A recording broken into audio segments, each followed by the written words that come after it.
ಇಂದಿನ ವಿಡಿಯೋ ವಿಷ್ಣು ಸಹಸ್ರನಾಮದ 13ನೇ ಶ್ಲೋಕದ ಬಗ್ಗೆ. ಈ ವಿಡಿಯೋದಲ್ಲಿ ವಿಷ್ಣು ಸಹಸ್ರನಾಮದ 13ನೇ ಶ್ಲೋಕದ ಅರ್ಥವನ್ನು ತಿಳಿದುಕೊಳ್ಳೋಣ ಮತ್ತು ಈ ಶ್ಲೋಕವನ್ನು ಪಠಿಸುವುದರಿಂದಾಗುವ ಪ್ರಯೋಜನಗಳನ್ನು ಸಹ ತಿಳಿಯೋಣ. ವಿಷ್ಣು ಸಹಸ್ರನಾಮದ 13ನೇ ಶ್ಲೋಕವು ಹೀಗಿದೆ. ರುದ್ರೋ ಬಹುಶಿರಾ ಬಭ್ರೂರ್ ವಿಶ್ವಯೋನಿ ಶುಚಿಶ್ರವಃ ಅಮೃತ ಶಾಶ್ವತಾಸ್ತಾನೋ ವರರೋಹೋ ಮಹಾತಪಃ. ಈ ಶ್ಲೋಕದಲ್ಲಿ ವಿಷ್ಣುವಿನ 9 ನಾಮಗಳಿವೆ. ಈಗ ವಿಷ್ಣುವಿನ ಈ ಪ್ರತಿಯೊಂದು ನಾಮದ ಅರ್ಥವನ್ನು ತಿಳಿದುಕೊಳ್ಳೋಣ. ಮೊದಲ ವಿಷ್ಣು ನಾಮವು ಹೀಗಿದೆ. ಓಂ ರುದ್ರಾಯ ನಮಃ. ಈ ವಿಷ್ಣು ನಾಮದ ಅರ್ಥ ಭಗವಾನ್ ವಿಷ್ಣು ದುಃಖವನ್ನು ದೂರ ಮಾಡುವವನು ಮತ್ತು ಅದಕ್ಕೆ ಕಾರಣಗಳನ್ನು ಅಥವಾ ವಿಶ್ವ ವಿನಾಶದ ಸಮಯದಲ್ಲಿ ಎಲ್ಲ ಜೀವಿಗಳನ್ನು ಕಾಪಾಡುವವನು. ಎರಡನೇ ವಿಷ್ಣು ನಾಮವು ಹೀಗಿದೆ. ಓಂ ಬಹುಶಿರಸೇ ನಮಃ.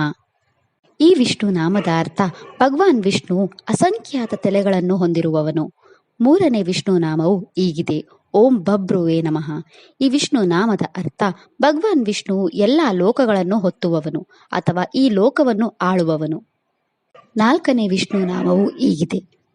ಓಂ ವಿಶ್ವಯೋನಯೇ ನಮಃ. ಈ ವಿಷ್ಣು ನಾಮದ ಅರ್ಥ ಭಗವಾನ್ ವಿಷ್ಣು ಎಲ್ಲ ಜೀವಿಗಳಿಂದ ಹುಟ್ಟಿದವನು ಅಥವಾ ಈ ಜಗತ್ತಿಗೆ ಕಾರಣನಾದವನು.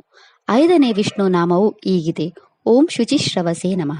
ಈ ವಿಷ್ಣು ನಾಮದ ಅರ್ಥ ಭಗವಾನ್ ವಿಷ್ಣು ತನ್ನ ಭಕ್ತರ ಪವಿತ್ರ ಮಾತುಗಳನ್ನು ಕೇಳುವವನು ಅಥವಾ ಯಾರ ನಾಮಗಳು ಮತ್ತು ಮಹಿಮೆಗಳು ಅತ್ಯಂತ ಪವಿತ್ರ ಮತ್ತು ಕೇಳಲು ಶುದ್ಧೀಕರಿಸುವವು ಎಂಬುದನ್ನು ಹೇಳುವವನು.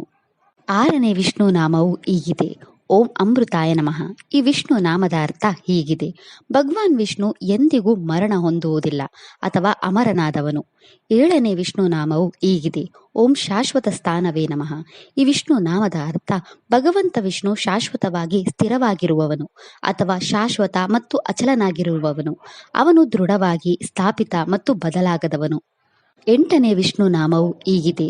ಓಂ ವರರೋಹಾಯ ನಮಃ. ಈ ವಿಷ್ಣು ನಾಮದ ಅರ್ಥ ಹೀಗಿದೆ. ಭಗವಾನ್ ವಿಷ್ಣು ತನ್ನನ್ನು ಪಡೆದವರನ್ನು ಅಥವಾ ಯಾರ ಮಡಿಲಲ್ಲಿ ಅತ್ಯುನ್ನತ ಆಶೀರ್ವಾದಗಳಿವೆಯೋ ಅವರನ್ನು ಹಿಂದಕ್ಕೆ ಕಳುಹಿಸಿದವನು. ಒಂಬತ್ತನೇ ವಿಷ್ಣು ನಾಮವು ಹೀಗಿದೆ. ಓಂ ಮಹಾತಪಸೇ ನಮಃ. ಈ ವಿಷ್ಣು ನಾಮದ ಅರ್ಥ ಹೀಗಿದೆ.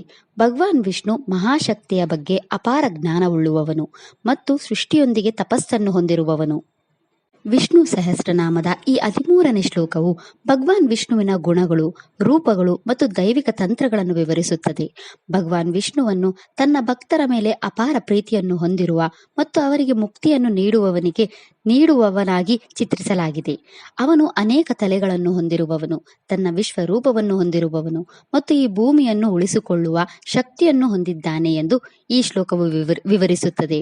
ಅವನು ತನ್ನ ಭಕ್ತರ ಹೃದಯಗಳಿಂದ ಪ್ರಾಮಾಣಿಕವಾಗಿ ಮಾತನಾಡುವ ಮಾತುಗಳನ್ನು ಕೇಳುವ ಶಕ್ತಿಯನ್ನು ಹೊಂದಿದ್ದಾನೆ ಮತ್ತು ಅವನು ಅವರಿಗೆ ಅಮೃತದಂತಹ ಆನಂದವನ್ನು ನೀಡುತ್ತಾನೆ. ಅವನು ಶಾಶ್ವತ ಮತ್ತು ತನ್ನ ಸ್ವಭಾವದಲ್ಲಿ ಬದಲಾಗದವನು. ಅವನು ಮಹಾನ್ ಆತ್ಮ ಮತ್ತು ಮಾನವ ಜೀವನದ 4 ಪುರುಷಾರ್ಥಗಳನ್ನು ನೀಡುವವನು. ಭಗವಾನ್ ವಿಷ್ಣು ಪ್ರಳಯ ಕಾಲದಲ್ಲಿ ವಿನಾಶವನ್ನು ನಿರ್ವಹಿಸುವವನು. ಅವನು ನಮಗೆ ಜ್ಞಾನ ಮತ್ತು ಶಕ್ತಿಯನ್ನು ನೀಡುವವನು. ಅವನು ಸೃಷ್ಟಿಯನ್ನು ಅದರ ಪ್ರಾಥಮಿಕ ಗುಣಗಳಾದ ಶಕ್ತಿ ಮತ್ತು ಸಮೃದ್ಧಿಯೊಂದಿಗೆ ನಿರ್ವಹಿಸುವವನು. ಅವನು ಎಲ್ಲ ಸಾಧನೆಗಳನ್ನು ನೀಡುವವನು ಮತ್ತು ನಮಗೆ ಶಕ್ತಿ ಮತ್ತು ತೇಜಸ್ಸನ್ನು ನೀಡುವವನು. ಅವನು ಈ ವಿಶ್ವವನ್ನು ಹಲವು ರೂಪಗಳಲ್ಲಿ ಸಂರಕ್ಷಿಸುವವನು. ಅಮರನಾದ ವಿಷ್ಣುವು ನಮಗೆ ಉತ್ತಮ ದೈಹಿಕ ಆರೋಗ್ಯ ಮತ್ತು ದೀರ್ಘ ಆಯುಷ್ಯವನ್ನು ನೀಡುತ್ತಾನೆ ಎಂದು ನಂಬಲಾಗಿದೆ. ಭಗವಾನ್ ವಿಷ್ಣುವಿನ ಈ ಶ್ಲೋಕವನ್ನು ಪಠಿಸುವುದರಿಂದ ನಮ್ಮ ದೇಹದಲ್ಲಿ ಸಕಾರಾತ್ಮಕ ಶಕ್ತಿಗಳನ್ನು ಹೆಚ್ಚಿಸುವ ಧ್ವನಿಕಂಪನಗಳನ್ನು ಉದ್ಭವಿಸುತ್ತದೆ. ಈ ಶ್ಲೋಕವನ್ನು ನಿಯಮಿತವಾಗಿ ಪಠಿಸುವ ಮೂಲಕ ಭಗವಂತನ ದೈವಿಕ ಶಕ್ತಿಯನ್ನು ಅನುಭವಿಸಬಹುದು ಮತ್ತು ಅವನ ಆಧ್ಯಾತ್ಮಿಕ ಮಾರ್ಗದಲ್ಲಿ ಪ್ರಗತಿ ಸಾಧಿಸಬಹುದು. ರೋಹಿಣಿ ನಕ್ಷತ್ರಕ್ಕೆ ಸೇರಿದ ಜನರು ತಮ್ಮ ಜೀವನದಲ್ಲಿನ ಎಲ್ಲ ಸಮಸ್ಯೆಗಳನ್ನು ತೊಡೆದುಹಾಕಲು ಮತ್ತು ನಿಮ್ಮ ಜೀವನದಲ್ಲಿ ಎಲ್ಲ ಶುಭಗಳನ್ನು ಪಡೆಯಲು ಈ ಮಂತ್ರವನ್ನು 27 ಬಾರಿ ಜಪಿಸಬೇಕು. ಇದಿಷ್ಟು ವಿಷ್ಣು ಸಹಸ್ರನಾಮ ಸ್ತೋತ್ರದ 13ನೇ ಶ್ಲೋಕದ ಕುರಿತಾಗಿತ್ತು. ನಾಳೆಯ ವಿಡಿಯೋದಲ್ಲಿ ವಿಷ್ಣು ಸಹಸ್ರನಾಮದ 14ನೇ ಶ್ಲೋಕದ ಮೇಲೆ ಚಿಂತನೆಯನ್ನು ಮಾಡೋಣ. ಶ್ರೀಕೃಷ್ಣ ಅರ್ಪಣಮಸ್ತು. ಈ ವಿಡಿಯೋ ಇಷ್ಟ ಆದರೆ ಲೈಕ್ ಮಾಡಿ, ಶೇರ್ ಮಾಡಿ ಮತ್ತು ಚಾನೆಲ್ ಸಪೋರ್ಟ್ ಮಾಡೋಕೆ ಸಬ್ಸ್ಕ್ರೈಬ್ ಮಾಡಿ. ಧನ್ಯವಾದಗಳು.